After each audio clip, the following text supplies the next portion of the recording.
Hello, Terry Lynch here, medical doctor, accredited psychotherapist, best-selling mental health author, creator of mental health courses for mental health professionals and the general public. It may surprise you to know that within the process of making a psychiatric diagnosis, as a general rule, there's no place for context. Not only this, the system of diagnosis systematically sets out to sideline context. This is from the helpguide.org website about emotional and psychological trauma. Traumatic experiences often involve a threat to life or safety, but any situation that leaves you feeling overwhelmed and isolated can result in trauma, even if it doesn't involve physical harm. We know this to be correct. It's not the objective circumstances that determine whether an event is traumatic, but your subjective emotional experience of the event. Again, this is entirely correct. Psychologists, psychotherapists, counsellors would be fully aware that this is correct. The more frightened and helpless you feel, the more likely you are to be traumatized. Again, this is correct and makes complete sense. However, this is not how the process of psychiatric diagnosis works. Not at all.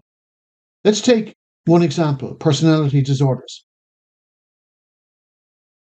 The American Psychiatric Association, personality disorders. I screenshotted this at the end of May 2025.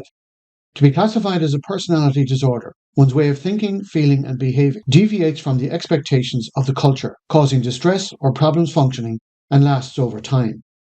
So, deviating from the expectations of the culture is a requirement for the diagnosis. No consideration is made here of context, for example, of trauma. I think the vast majority of psychologists, counsellors, psychotherapists would immediately see that this is a highly inappropriate perspective. The American Psychiatric Association continues, personality disorders are long-term patterns of behaviour and inner experiences that differ significantly from what's expected. So the key to the diagnosis is long-standing patterns of behaviour and inner experiences that differ significantly from what is expected. There's no consideration whatsoever here for context, for trauma, for the rightness of a person's experiences as a starting point. This equally applies to the other psychiatric diagnoses. For example, if you take the 9 criteria for a diagnosis of depression, as a general rule, when a diagnosis of depression is made, there's little or no reference to context, to wounding, to trauma, to grief, to loss. It becomes all about the diagnosis of depression, regardless of the context. It seems so basic, so fundamental to include context in relation to what people are experiencing, how people are behaving. Not only is context, generally speaking, not included in considerations of a psychiatric diagnosis, particularly by the mental health wing of the medical profession, but the issue of context is actively excluded from such considerations, and has been for several decades. Prominent British psychologist James Davies, founder member of the Council for Evidence-Based Psychiatry, the author of many articles and books on mental health, wrote in this book, Cracked, Why Psychiatry is Doing More Harm Than Good, about an interview he carried out with Robert Spitzer, the lead psychiatrist of the task force that created the DSM-III, published in 1980. The DSM-III is by far the most significant of all of the DSM publications because it set out the ideology and approach that pertains to this day. James Davies carried out an interview with Robert Spitzer many years after the publication of the DSM-III.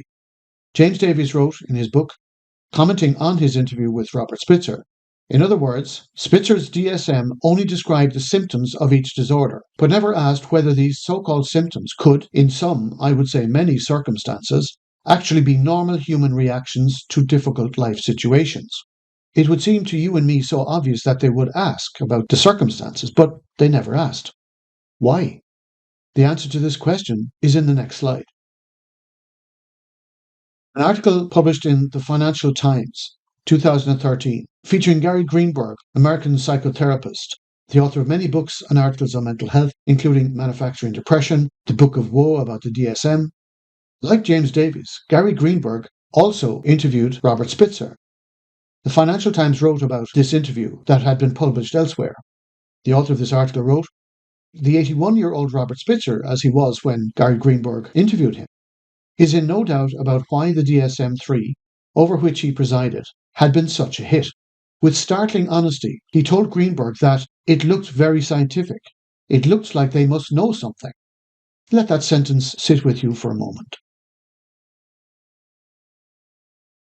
When Greenberg asked Spitzer whether psychiatric diagnoses shouldn't always take into account a person's life circumstances, the old king of American psychiatry replied, "If we did that, then the whole system falls apart." In other words, the maintenance of the system is what most matters, not the welfare of the people receiving these diagnoses.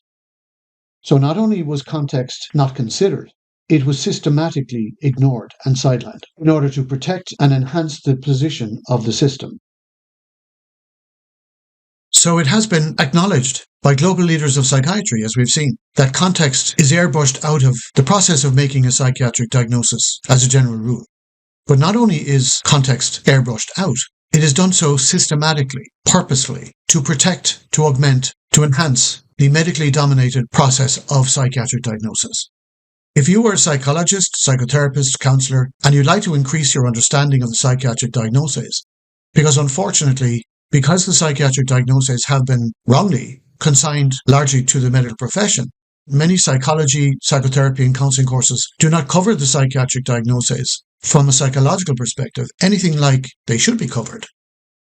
It is possible that your understanding of the psychiatric diagnoses has been limited by that reality. A course that I'm currently working on will be ready later in 2025, entitled Working Psychotherapeutically with People with a Psychiatric Diagnosis, something I've been doing for 25 years now.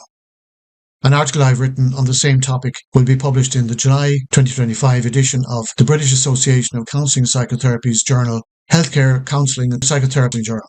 If you would like me to update you about when this course becomes available, contact me or message me below, and I will make sure that you are informed as to when this course becomes available. Thanks for watching and have a great day.